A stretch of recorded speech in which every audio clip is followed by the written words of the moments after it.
தமிழ்நாடு கிரிக்கெட்ல இருந்து ஒருத்தர் மேல போனா சீனிவாசன் நினைக்க முடியாது. சீனிவாசன் ஒரு சாதாரண ஆள் கிடையாது. தமிழ்நாடு கிரிக்கெட் கட்டி ஆண்டவர், the empire of Tamil Nadu cricket.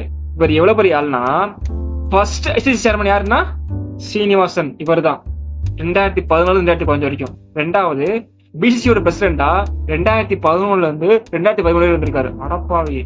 பிசிசியோட செக்ரட்டரியா 2008 இருந்து 2011 இருந்திருக்காரு. தமிழ்நாடு கிரிக்கெட்டோட அசோசியேஷன் தலைவரா 2002 இருந்து 2017 வரை இருந்திருக்காரு. அதுக்கடுத்து இவங்க மக 2019 தமிழ்நாடு கிரிக்கெட் அசோசியேஷன் தலைவராக இருக்காங்க. அடப்பாவி. அப்பே அதுக்கடுத்து பிள்ளையா? இப்போ தெரிஞ்சுக்கோங்க, இந்தியன் கிரிக்கெட்டை விடுங்க, தமிழ்நாடு கிரிக்கெட்ல இருந்து ஒருத்தர் மேல போனா சீனிவாசன் நினைக்க முடியாது. மறைமுகமாகவோ நேரடியாவோ இவரோட இன்ஃபுளுன்ஸ் ரொம்ப அதிகமா இருந்திருக்கு. இதை பத்தி நீங்க கேள்விப்பட்டிருப்பீங்க.